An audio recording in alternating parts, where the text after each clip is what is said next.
Yo, what's up guys, everyone? Today, man, I will be talking about my New York Yankees and what we should do in the 2025 MLB offseason. Now, before I get into the video, I want to give a shout out to y'all. I officially hit 100 subscribers on this channel, and I just had my most viewed video. Of course, it had to be the Yankees downfall. Yankees haters are on cloud 9. This video is now officially at over 22,000 views, 236 comments, and 247 likes to 20 dislikes. I don't know who could have disliked that video. I mean, it was literally like just my raw reaction to the Yankees, like literally one of the biggest chokes I've seen in my entire life. 5 unearned innings in the top of the 5th inning. That inning will scar me for the rest of my life. And yeah, and also before I get into the Yankees as well, like major shout out to y'all. We got 107 subs, and channel view wise in the last 20 days we're at 35.6k, 1.7k watch time hours as well, which is absolutely insane. And just been killing with the views. 22k, 8k, 3k, 3.4k. And of course, all my most viewed videos on this channel are the Yankees losing either to the Astros, Josh Hader going to the Astros, losing in the World Series, or losing Yamamoto to the Dodgers and then immediately winning a World Series after choosing the Dodgers over us. So yeah, I wanted to get into another rumor that was under that video, that I was wearing a Dodgers blue shirt under my Yankees jersey, which just wasn't the case. Like, I have a couple of screenshots of comments as well, but like I was wearing a blue Portugal shirt that my sister got me when she went to Portugal like last year. And then just read through a couple of these comments and I'll get into the rest of it. That's what I thought. Closet Dodger fan. Let's just get into these. Thankfully, you were prepared with a Dodger blue shirt underneath. That's a poser fan. Dodger blue t-shirt, bro. He got the Dodgers blue under. When he throws his Yankees jersey away, so you guys a Dodgers blue shirt. You were wearing a Dodgers blue shirt beneath that Yankee jersey. You knew LA was gonna win. Dodgers fans, I think y'all need either LASIK eye surgery or thought he got the whole squad laughing. I'm gonna hit you with the straight face of hell. Now, I picked the perfect day to make this video because the Yankees had a couple of moves today earlier in the day. The first domino, let's get the elephant out of the room. Gerrit Cole has officially opted out of his 9-year, $324 million contract with the New York Yankees. The Yankees can avoid that opt-out by adding an additional year for $36 million, which would make the contract up to 10 years and pay Gerrit Cole until he's 38 years old. In Yankee land, this came out like mid-season when Gerrit Cole was struggling. Like, I can't wait till Gerrit Cole opts out of this contract. Opts out. We're not going to bring him back because he was struggling. He was getting annihilated by the Mets. And then we saw him pitch to a 2.17 ERA in the postseason. He's one of the best player performers that we've seen in recent memory. Yes, he did shit himself uncontrollably in the wild card series against the Red Sox. But yeah, he's been really good. Yeah, so that was the big thing. Now, I just saw a tweet as well from Jeff Passan as I went ahead and was about to start recording, and it allowed me to exhale. He came out with a story about Gerrit Cole and this, that, and the third. And just read this little excerpt right here. The expectation is that the Yankees will add $36 million to keep Cole at the top of their rotation and ensure that they don't potentially lose multiple integral players with star outfielder Juan Soto hitting free agency. So yeah, exhale. In Jeff Passan we trust. That is our Woj previously. That is our Shams. That is Adam Schefter. That's our Ian Rappaport of baseball. So when Jeff Passan talks, we listen. So shout out to Jeff Passan. Hopefully Gerrit Cole is back. Tack on that additional year. People are like, oh, I don't know if you're gonna bring him back because this, that, and a third. My brother in Christ, the Yankees have one reliable starting pitcher, and his name is Gerrit Cole. Who is the ace of the Yankees rotation if Gerrit Cole isn't back? Carlos Rodon is really like a 3 at best, making $27 million to throw up nothing but batting practice and have the second most homers allowed by starting pitchers, and number 1 being Cutter Crawford of the Boston Red Sox. What happened to the game I love? Clark Schmidt, who can't throw 5 innings. Luis Hugh, who has no command. Nestor Cortez Jr., who I like him more as a multi-inning role in terms of being in the bullpen. He does have at points swing and miss stuff, especially first and second time through the order. Potentially look to trade a guy like Nestor Cortez Jr. By the way, that's also a little sneak peek, my little outlook for the Yankees offseason. Potentially making a move for Nestor Cortez Jr., a team that needs starting pitchers. I'm just saying, but I already mentioned Clark Schmidt, right? He can't throw 5 innings. Marcus Stroman's a 5 starter, and if we can get him off our hands, I would love that. Another sneak peek as well. But yeah, and also the Yankees went out and declined the player option for Anthony Rizzo as well for $17 million. There is a $6 million buyout for Anthony Rizzo, and John Heyman mentioned that the Yankees, if they don't get Soto, then they could go after Pete Alonso. But I still think if they do get Soto, they can still get guys like Christian Walker. He mentioned Paul Goldschmidt. No. If we're going to get an older first baseman, make that Christian Walker. Do not make that Paul Goldschmidt, who had one of the worst seasons of his career last season. He looks like he may be getting hit by Father Time, unfortunately, for Goldie. With all due respect, we are good. We are good. Now, on to the Yankees outlook. Like I mentioned, Garrett Cole opts out, expecting him to be back. Anthony Rizzo, his contract got declined. Player option. Thank you, Rizzo, by the way. The Yankees did not have a good first baseman for a while. He came in first couple of games with the Yankees and multiple homers. Just down the third, had a 30-homer season. Then got concussed, played with 2 broken fingers. But his defense fell off. His power was zapped. It was the end of the Anthony Rizzo's tenure in New York. A class act guy. Love Rizzo. But with all due respect, Father Time is undefeated, and it's just his time to depart my New York Yankees. Now on to the Yankees outlook. Yankees this season, I went through this yesterday. They have, prior obviously to Garrett Cole opting out, the Yankees have $93.39 million coming off the books this offseason. I also want to address something else. The Yankees scouting report came out against the Dodgers, and they were like, put the ball in play. They aren't a good defending team. This, that, and the third. They'll beat themselves. That's 1,000,000% true. I've watched every single game of the Yankees this season. This team definitely screams talent over fundamentals. We were winning games based on our sheer talent by playing sloppy baseball, by being a god-awful base running team, and just making constant defensive miscues, even though by like DRS and OAA we are positive. With all due respect, my brother in Christ, like, this team needs better fundamentals. Now, the Yankees free agents this offseason, coming off the books this season, like I mentioned, $93.39 million. That includes Juan Soto for $31 million, Rizzo for $17 million. Those are already off the books already. Hopefully, bring Soto back. Gleyber Torres, $14.2 million. I don't expect Gleyber Torres to be back. I expect the Yankees to get a new second baseman. All due respect to Gleyber Torres. Alex Verdugo needs to get off my team. He's making $8.7 million. Get him out of left field. Plug Jason Dominguez in. Actually, I want to see them plug Aaron Judge in left field and play Jason Dominguez in center field. I know left field is a hard position. Our Judge is only getting older, but he played center field. He can play left field. Left field is probably the hardest position in Yankees game to play. He played 81 games there. Not Garrett Cole. Aaron Judge, I need you to learn how to play left field. People are like, why don't you play Soto in left field? Soto is not a good outfielder. Yes, he has a good arm. He was one of the league leaders in outfield because he had a really good arm, but his reads aren't great. It's just really not. So play Judge in left field, Soto in right, Jason Dominguez in center field. Jason Dominguez is a center fielder. Yes, down the line, you can play left field when you have a guy like Spencer Jones, and you can do this, that, and the third, and move Judge and Soto to first base, and this, that, and the third. But for now, like my brother in Christ, don't even say the words Juan Soto in left field. Like, you see how Jason Dominguez couldn't handle left field because he's not a left fielder. Juan Soto is straight up not a good defensive outfielder. Jason Dominguez is pretty solid defensively in center field. But yeah, I digress. So Verdugo off the books for $8.7 million. Clay Holmes, do not expect him to be back. I do think Clay Holmes is a good reliever. He can definitely excel in that multi-inning relief role. Just not as a closer, in my humble opinion, but that's just my opinion. Clay Holmes for $6 million. We're still paying Josh Donaldson for his last year of his contract. It was at like 4 years, $92 million, which he signed with the Twins. We're still paying him $6 million. That is officially off the books. We are still paying Aaron Hicks like $9.5 million for 2025 after paying him $8.7 million in this season because we obviously DFA'd him and he went on to the Angels. I also expect us to DFA DJ LeMahieu as well, making like $15 million. Just might as well just eat that up with all due respect, but we'll see what happens in terms of that. Tommy Kahnle for $5.75 million. He made a nice heartfelt message yesterday in his Discord to the Yankees. Definitely want to see him back. He's 35 years old. Obviously, he shit himself in the biggest game of his life.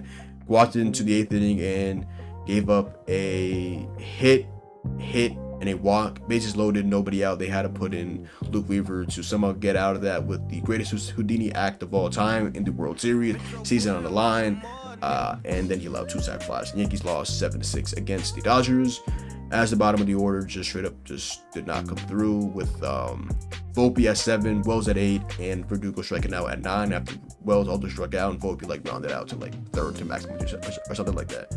I love to bring Tommy Kahnle back. Obviously the changeup guy. Definitely want to see him implement more fastballs because that's just so predictable, just doing nothing but changeups. I mean, I would love to bring my boy Tommy Kahnle back. He declined an offer from the Red Sox for even more money to sign with us. So Tommy Kahnle is a Yankees legend in my eyes, even though he did implode in the biggest game of his life. We still love you, Tommy Kahnle. Jonathan Wazga for $2.5 million. Johnny Lozani, I do not expect him to be back. The guy cannot stay healthy to save his life. He has really good stuff. The strikeout rates have went down like year by year. I definitely expect him to be a lot more of a strikeout guy because he throws like 98, 99 at points, 97 at the very least. You know what? I'm gonna change my mind on that. I would actually bring Johnny Lozani back on a cheap deal. I didn't even see him like in the clubhouse or like on the bench, so I don't even know where Johnny Lozani is at. He's just not around a team apparently. I would love to bring him back. I would take a flyer on bringing him back, similar like how he did this season to Lou Trevino, I should say, the reliever. Yeah, $2.5 million. That's off the books. He pitched in the first series against the Astros and he got injured and he was out for the season. This is a guy that we contemplated potentially being a closer, but he doesn't have as much swing and miss stuff as you would really like for him to be the closer. He's really good stuff though. Bring Johnny Lozani back on a nice 1-year prove-it deal with maybe like a team option in the second year or whatever. Lou Trevino, he has a $1.9 million contract coming off the books this season. He has like a $5 million club option. The Yankees will definitely decline that. He did not pitch this season. He did pitch really well though in the second half of the season. He was involved in a Frankie Montas trade with the Oakland A's, which is now labeled the Frankie Montas trade because even couldn't tell you anything positive that Ken Waldachuk or Luis Medina or whoever else we traded to the A's have, but at least they still have those guys and we literally don't have anybody. So I digress. I need Alex Verdugo to get off my team, Clay Holmes off my team, and Anthony Rizzo was already off of my team. Probably off my team, Gleyber Torres. I love Gleyber Torres. He makes a couple of defensive miscues. I just don't expect him to be back. Maybe give him the qualifying offer, a 1-year prove-it deal. He had an awful first half, a really good second half, really good in the ALDS and ALCS, not so great in the World Series, but he didn't make any defensive miscues all postseason. So hats off to Gleyber Torres, but maybe the writing's on the wall. Maybe Gleyber Torres is potentially off this team. He sounds like the most he just sounds like a Mariner. Like, let's just be honest, Gleyber Torres, Julio Rodriguez, they just sound like Mariners. Like, let's just be honest there. Juan Soto, please come back. Tommy Kahnle, please come back. Now, Tim Hill is interesting. He's a lefty. He's doesn't allow any barrels. He's like one of the best in the league and not one of the best players in the league and not allowing barrels. He's a ground ball guy. Doesn't strike anybody out. He's got to be like 35 or 36 years old. So I don't know what happens with him, but shout out to Tim Hill. He was making $740,000 this season and he got some big time outs with the Yankees. Shout out to Tim Hill. The Yankees lineup next season, I want to see catcher. I want to see Austin Wells, potentially Carlos Narvaez at backup catcher. If the Yankees do indeed like non-tender Jose Trevino to save some money, like $3 million. At first base, Christian Walker. Christian Walker is the owner of the Los Angeles Dodgers. He has power. He's one of the best defenders at first base. He's probably going to win another Gold Glove for another time. That guy just hogging up the Gold Gloves at first base because he's an absolute demon. He is for power. He is a great defender at first base. I need that in a New York Yankees uniform.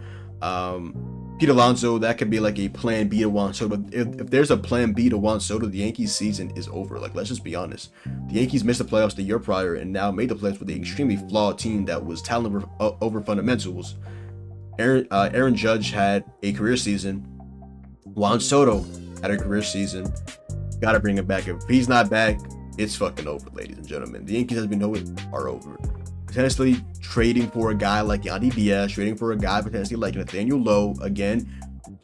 Also, Josh Naylor as well, dangling one of these starting pitchers, whether it's a Nestor Cortez Jr., whether it's a Luis Hill, potentially if it's a Clark Schmidt.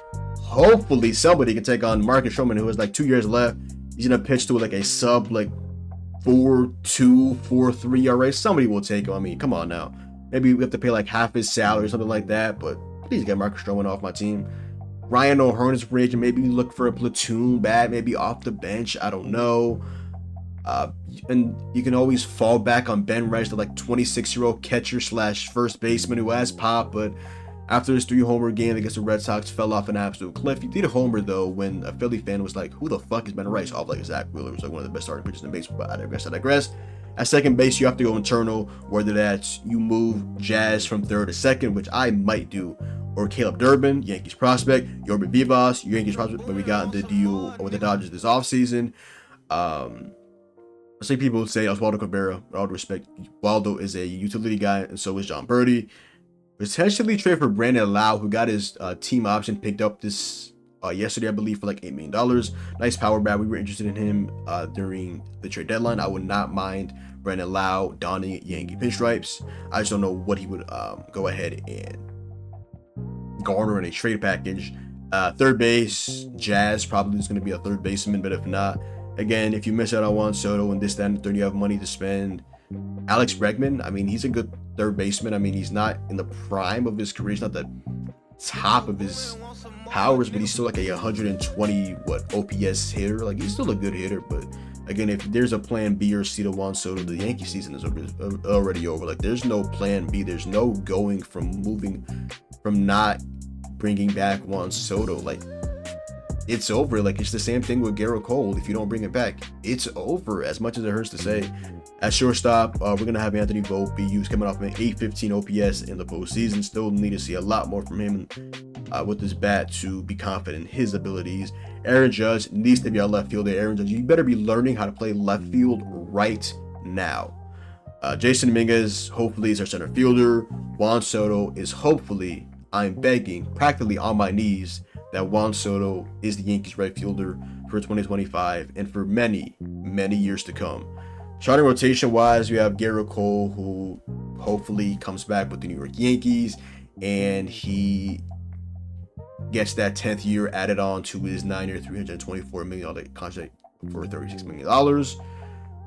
Our number 2, we don't have a number 2. So again, like, Roki Sasaki, would you like to learn Yankee? My brother in Christ. The Yankees could go after a guy like Roki Sasaki, even though he's linked to the Dodgers and the Padres primarily, but he's not going to cost much. He's not going to cost a Yamamoto contract. He's going to get like a Shohei Ohtani contract like the year or so before he can really get that big deal. So maybe he takes that risk. His agent probably don't want to see him take that risk. His family probably doesn't want to see him take that risk and lose out on so much money just to get into the MLB a year or so earlier, where he can get that big bag like Yamamoto got last year with the Dodgers, which the Yankees also missed out on him, and then he won a World Series after pitching a gem against them. So what a time to be alive. Game 2 of the World Series. What a time to be alive. Potentially trade for a guy like a Garrett Crochet. Spencer Jones, you want to learn Chicago White Sox deep dish pizza, my brother in Christ? We'll be there. Our number 3 is Carlos Rodon. Our number 4 right now is Clark Schmidt. Our number 5 is Luis Hill. At 6, I mean, you could say Nestor Cortez Jr., but you can also go ahead and look to trade him and get a first baseman or something like that. Or you can also, at number 7, trade away Marcus Stroman. The Yankees have 7 starters that I think at least can give you a sub 4.5 ERA. Stroman had an extremely high FIP, so I'm praying somebody needs starting pitching so badly. We know this trade deadline, people were literally trading away Connor Norby and Kyle Stowers, who Norby pitched performed really well, and Stowers picked it on towards the end of the season for the Marlins, for Trevor Rogers, who generally isn't good at the game of baseball, at least wasn't for the last couple of seasons at the very least. Maybe somebody that's starter needy will go out and, let's say we pay half of Stroman's contract. I mean, he does have another year after. He does have 2 more years left of this deal because he did reach the number for another year to kick in. So that's pretty tough. But whatever. He did not pitch in the World Series. He did not pitch in the ALCS. And he was not even on the ALDS roster because he just simply wasn't good in the second half of the season. They didn't even trust him. They trusted Tim Mesa with a 7-run lead in Game 4 of the World Series. They didn't go to Stroman. I thought they would go to Stroman. They didn't went to Tim Mesa. Marcus Stroman, brother. GG's. Like I said, trade Nestor, look to trade Marcus Stroman, and bullpen wise, only guy we can really look at, Luke Weaver, who is officially got his option picked up for like $2.5 million. Brian Cashman, masterclass. Luke Weaver is officially back. I would love a guy like a Tanner Scott. That would absolutely be fan. Maybe could trade for a guy like a Devin Williams. Take a flyer on 40-year-old Yankees legend David Robertson, who had like a 35 to 40% K rate last season, just absolutely was locked in. Maybe his teammate Kirby Yates.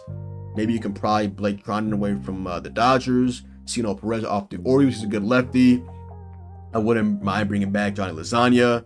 Maybe you pry away Carlos Estevez from the